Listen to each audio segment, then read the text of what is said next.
E aí,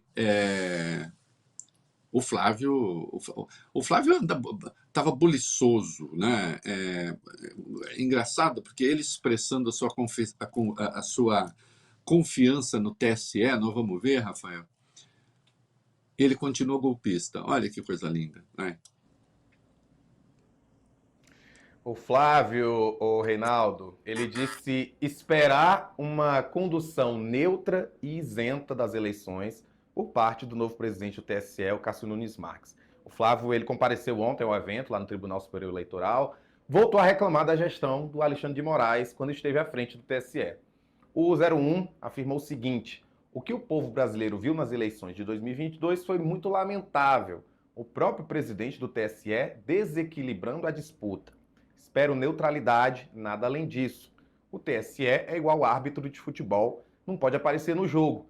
Quando aparece muito, é sinal que o juiz está errando demais. Tenho certeza que no voto a gente tira esse câncer chamado PT da presidência e o Brasil pode voltar, tem esperança e resgatar o caminho da prosperidade. Foi isso que ele falou. De novo, uma fala que não, ela nem tem coerência interna. Bom, tem de positivo, vamos tirar no voto. O pai dele tentou tirar com as armas. Ele também já ameaçou, nós vamos chegar lá. Né? Agora, o que? Ele acha que a eleição de 2022 foi fraudada? Ele continua a não reconhecer o resultado das eleições de 2022? Espera neutralidade. Quando foi que não houve neutralidade? Quando se fala isso, é porque se quer apostar no vale tudo, essa que é a verdade, né? Se quer apostar no vale tudo e não se quer intervenção. Então, realmente, a fala do Nunes Marques, aí sim, dizendo a democracia, o sistema da autocorreção, isso vai ter de ser testado. Porque toda a pressão que existe, e ele vem desse campo conservador, afinal, é para que o TSE passe a operar no vale tudo. Né? E aí nós vamos saber, né, como é que vai ser. E houve um Olha, abraço, quase abraço, um beijinho ali que está gerando certo calor. Veja você. ó, a gente vai seguir falando então da posse do Cássio Nunes Marques como presidente do TSE, porque ela reuniu diversas autoridades. Durante essa cerimônia, o ministro Alexandre de Moraes, ele cumprimentou a ex-primeira-dama Michele Bolsonaro com um beijo no rosto. No momento ele foi registrado pelo Metrópolis. Tem outro momento aí da Michelle interagindo com a Viviane Bassi, a esposa do Moraes. Vamos acompanhar esse registro aí que foi feito? Você está vendo aí na tela, tá ali a Michele Bolsonaro, vestida de preto. Ela fala com Sóstenes Cavalcante, deu um abraço nela, deu também um beijo no rosto. Conversa com outras pessoas. Enfim, vai chegando o momento tão esperado do encontro de Alexandre de Moraes e Michele Bolsonaro. Eu tô ansioso aqui, porque eu tendo que narrar, e aí a gente fica nessa expectativa, né, do momento. Ai, Acho vai, que está é repetindo isso, o vai. vídeo, mas o que importa é o seguinte: a gente trouxe até a foto aí, houve esse momento de abraço, por dizer fraterno. Podemos dizer fraterno, né, Reinaldo? Fraterno e tem, você sabe que essa foto tem um ensaio de fotografia genial de um cara genial chamado Roland Barthes, que chama Câmara Clara. Né? Roland Barthes, eu me considero um bartesiano do ponto de vista semiótico, chama Câmara Clara. E ele diz que as fotos têm um punctum, né? Ou então no plural de punctum, que é uma palavra neutra, que é em A, né? Puncta.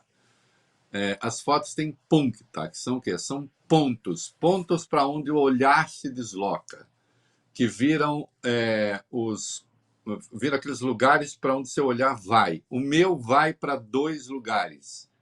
Vai para o movimento do beijo, propriamente, e vai para a mão no ombro. A mão no ombro, ela traz uma certa suavidade pacificadora, né? A mão dela no ombro do ministro, que não é só... Você pode dar um beijinho em alguém com os braços para trás, quando você faz assim. Não estou sugerindo nenhuma coisa imprópria, não. Ah, alguma palpitação erótica. Não, não é disso que eu estou falando. Eu estou falando de suavidade. Não duvide de que a presença da Michelle ali incomoda muita gente, mas não da esquerda, tá? Não dos progressistas.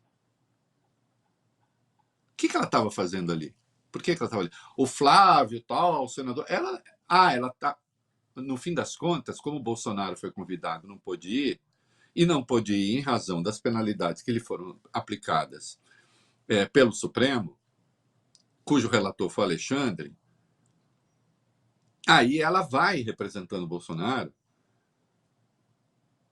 e troca esse cumprimento com o ministro, né?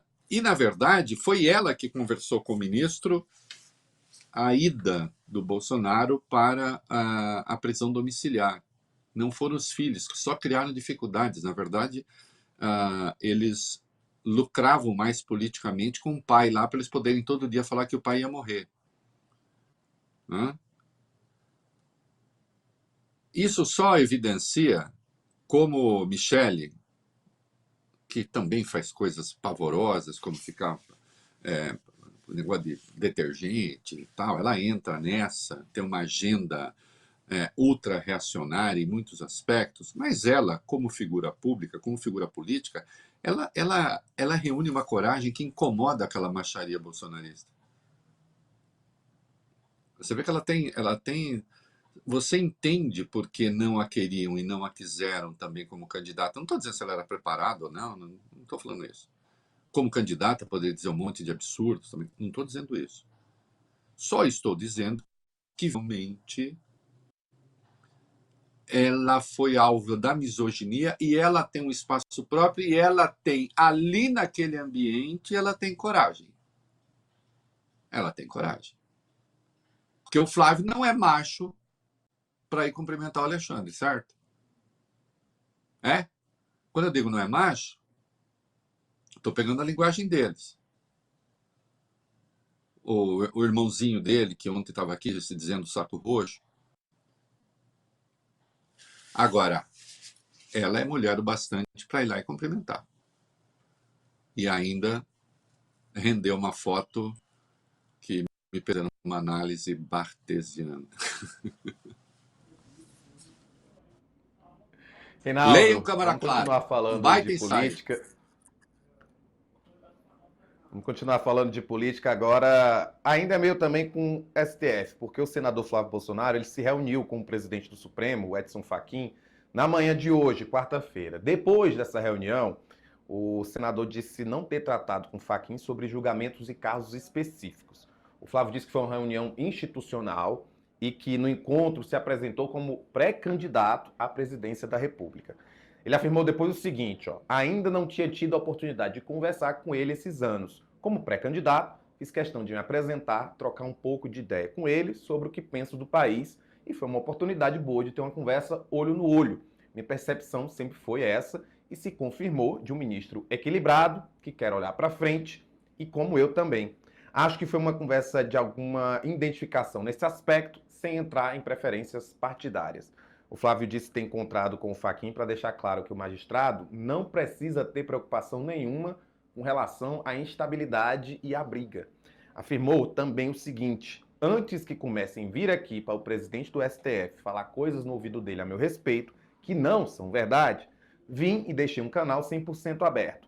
Acho que tinha a oportunidade de mostrar um pouco quem é Flávio Bolsonaro para que, quando cheguem coisas que são absurdas no ouvido de um presidente de um poder, ele compreenda que ele pode relevar, entrar em contato. Foi essa liberdade que deixei em aberto aqui. Olhos nos olhos, quero ver o que você faz. Olha, a fala é de uma arrogância, eu diria até involuntária. Eu nem acho assim. É tão natural a arrogância ali que ele não se dá conta. Primeiro, não precisa ter preocupação nenhuma em relação à instabilidade. Quer dizer, olha, eu estou na condição daquele que pode decidir estabilidade e instabilidade, mas você não se preocupa. É quase como dizer, serei generoso. Não entramos em preferências partidárias. Ele parte do princípio de que o ministro tem uma, que não é a dele. Então, o ministro já foi uma boa pessoa, mas muito isenta, ele também não é. Aqui, dando espaço, dando liberdade para isso. Fachin! Ei, Fachin! Fachin! Aproveitou na condição de ministro-presidente do Supremo para saber se o Flávio mantém o que ele disse à Folha no dia 14 de junho e ainda não retirou? Você vê, depois fala que o Reinaldo é chato. 14 de junho, ainda não. Se ganhar, ou tem anistia, ou tem indulto, e se o Supremo falar que é inconstitucional, e é inconstitucional, crime imprescritível, aqueles cometidos, né? Aí, se o Supremo falar que é inconstitucional, a solução será imposta à força. Você tratou disso com o Fachin ou não tratou, Flávio Bolsonaro? Ou eu estou fazendo fofoquinha, estou fazendo chegar ao ministro coisas que não representam o verdadeiro Flávio? Aquele que deu entrevista para a Folha era o verdadeiro Flávio ou era o falso Flávio?